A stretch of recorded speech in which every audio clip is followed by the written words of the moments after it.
Hey y'all, and welcome back to another Photography Friday. My name is Jane Corley with Pic Visions, Media Arts and Photography. If it's your first time here, welcome. Every Friday we go over tips, tools, and techniques on how to become a better photographer and small media business owner. In today's episode, we're talking about student and school photography.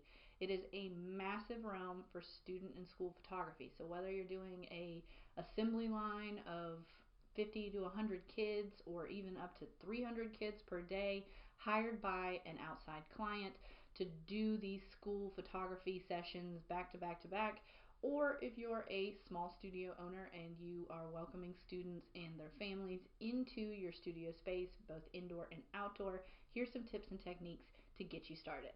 Unlike my other session videos, I'm going to start with gear and product delivery first, just because the details are so different with different types of school photography. First is gear and settings in your camera. Your gear is going to need to be a DSLR camera, something that you're going to be able to shoot back to back to back and not have to worry about post-production until afterwards, as well as being able to see proofs as you're shooting them to make sure that your quality control is accurate. So a DSLR camera, a 50 to 85 millimeter portrait lens should work just fine for you. You can have other lenses as well, but that's a great place to start. You're going to need fill lights and kick lights. Kick lights are going to be the flashlights, maybe a strobe light on camera, preferably off camera, so your Vagabond, your battery chargers, or something to plug into to get power to those light sources is going to be very important with school and portrait photography for students. Make sure to show up early, that way you can get the settings in your camera correct. Your white balance, your ISO, any sort of aperture adjustments. You're going to want to keep your aperture somewhere on the lower to mid range, so somewhere between f8 and f16, somewhere in there. You don't want to go into a high aperture range, and you don't want to go into a low aperture range, because you're going to get fuzziness, and the high aperture range you're going to get too much detail in the backdrop, and you're going to want to make the focus the student that you're taking images of. So delivering product. Typically, if you're one of the assembly line, multiple students over the course of a day photographer, this delivery process and shoot process is going to be standardized by the company that you are hired to perform for. This delivery process, especially when you get a bunch of students in a row, can get very confusing, get very redundant, and you can get lost in the mix. So it's important to incorporate a number or a barcode value if you have the availability to do so that you keep everybody straight, keep everybody in line.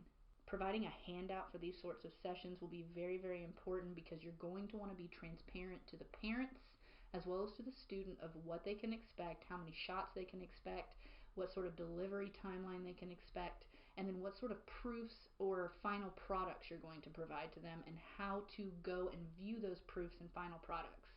So if you're going to be showing them on your individual website or the website from who has hired you, include that on your handout. Price per image, price per hour, price for additional images, all of that is very important to provide to your customer. It is very successful to choose between 2 and 3 images per student for those assembly line sessions, so that the parent and the student has options to choose from. So whether it's different backdrops or different posing, just make sure to mix up the options so that the parent and the student have choices to choose from. The people who hire you to do these types of shooting methods, they may have different standards, so just go with whatever that person who has hired you, what their standards are, so that you can make sure to fulfill the contract that you are hired for. For individual sessions, this is not senior portraits. This is everything but senior portraits. Provide somewhere between 5 and 10 images, more if your client wants one, but 5 to 10 images of different theme. So in one outfit, multiple poses, another outfit, multiple poses, and another outfit, multiple poses, if you have the time frame as well as the session time to do so. Providing online session proofs is very successful in this day and age. So whether it's on a Dropbox website or if it's on your personal website, having proofs to deliver to your clients so they're not having to wait another 3 or 4 days to get printed proofs is very successful to your business model, because your client will be able to get their products as soon as possible. Then they will be able to make those selections based on an image number assigned to those images to make the selection and translate their choices to you as the photographer and the printer. So in pricing for individual sessions, think about your cost per image and your cost per hour, and reflect that in an invoice once their proofs are selected. You can even cultivate maybe a contract if that's something you're wanting to include. I would encourage it if you have your own studio, just for your own protection, to have a contract in addition to an invoice provided to your client. Do be aware that if you are doing an assembly line sort of children's shoot during school photography, you will only be incorporating your cost per hour to the person who is hiring you, because you probably will not have any post-production responsibilities and you won't have any proof responsibilities. You will just be there to take photos and deliver that information to the person who's hiring you, who will mass produce all of these images and deliver them to your client in their organized fashion. Now let's talk about habits of school photography. This is school photography when you're in the assembly line. The habits are very, very important because this kid has been standing in line for a long, long time. Their attention span is probably out, and the last thing they're going to do is sit still in a chair and pose and listen to what you are directing them to do. So it is very important for you as a photographer to pay attention. You need to pay attention to any sort of details that may have been lost because they're waiting in line. I'm talking about smudges on their face. I'm talking about boogers in their nose. I'm talking about any kind of loose-fitting shirts. I'm talking about aggressive language or imagery on their clothing. You need to pay attention to little tricks that kids will play, thinking that it's funny that they walked out of the house with a sweater vest on and they're walking in with a white t-shirt with stains all over it. So just pay attention to these small details, because kids will play tricks on you. And especially with the cell phone age we live in, where people are taking pictures of themselves 5 to 100 times a day, they think that they know what looks good in their images. That's not the case. This is totally different than taking photos on your cell phone. That's why we are professional photographers and not just cell phone photographers. Professional photographers, you need to know how to tell them to sit up straight. You need to tell them how to move their shoulders to the right or to the left, and how to tilt their head. Standardize a script if you can, and standardize how you tell them, because especially children below 5th grade, even somewhere in middle school and early high school, depending on their development, they will take things very literally.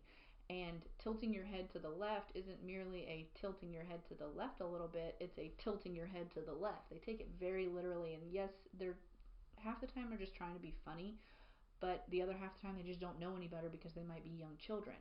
So make sure that if you tell them to tilt their head to the left, that you are tilting your head to the left with them so that they can see the degree, or using a fist to show them how to move their head, or adjusting their chin to the left or to the right, just minor increments. Showing them will give that clarity that they need so that they won't fool act and move all over the place and be a little wiggle worm, cutting into the time and the assembly line theme that you're having behind you with all these students that you still have to take photos of. With picture day, it is very, very important to get genuine emotion. That's what gets you more time behind the camera with whom you've been hired by. If you can get a genuine emotion, like boys under the age of 10 love a good fart joke. Girls love you talking about little boys and all that kind of stuff. Just find something that's going to make them smile in an instant, because you're only going to have between 8 and 12 seconds per child to make an imprint, to make an impression, to make them smile and get a genuine emotion from them. So make sure that you are translating your direction and giving them a reason to smile and show a general expression. Before I get to individual sessions, let's talk about these children's parents. These children's parents take picture day seriously. They want this image to be amazing, and they may not have had such a great experience last year. Some parents will even, on their little picture day pamphlet, staple a note describing everything that went wrong last year. So take these notes into account. Some parents, as you know, are a little bit more excited than other parents. So try to be mindful of taking those things into account and avoiding those issues this year. In transition to my next topic, know that mornings before lunch are the best time to take school portraits. So if you can go into a school, even a small school, and get hired by the school to take these images, try to block it in the morning time frame before lunch starts. So somewhere between maybe 8 a.m. and 1 p.m. Nothing a little bit later than 1, because you're going to lose attention. People are going to be tired, people are going to be cranky and just ready for the end of the day, and you're going to want that refreshed, positive look in all of your school portraits. This brings me to individual sessions. If you are an individual portrait photographer for students, whether that be kindergarten graduation or high school graduation, these are some helpful tips to get you started.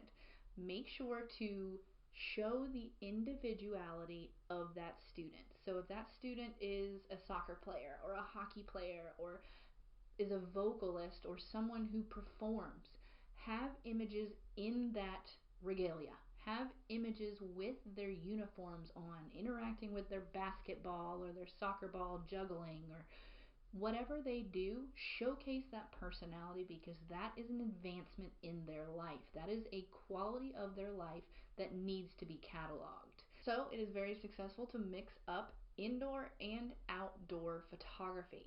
If you are doing indoor photography, make it posed, make it just really beautiful, and make them look very handsome in suits, interacting maybe with their music instruments. But then go outside and take photos of them candid in your outdoor studio environment. Maybe juggling with their soccer ball, or posing with that football, or just interacting with what makes them an individual. Using additional outfit changes in student photography sessions can be a very successful way to showcase the student's personality. Have a photo of them in their t-shirt and blue jean getup. Have them in a photo of their favorite dress getup, maybe a suit and tie pose like a dapper dude. Then a photo of them in their school colors and really showcasing what they contribute to their school life. Musicians or basketball players or whatever they're into within their school realm. Then you can add additional outfits. Maybe if they're a swimmer, get a picture of them, in their uniform or whatever they're wearing. Just shake it up with additional outfit changes. Lastly, I'm going to touch on senior portraits. Senior portraits are a great way to start off your photography business, because all seniors get senior portraits done, and most senior portraits will actually get a collection of senior portraits done. The first and foremost priority for senior portraits is going to be your professional classic senior portrait image. Females, you're going to wear the drape and maybe a statement necklace, something, maybe a set of pearls or a family heirloom necklace.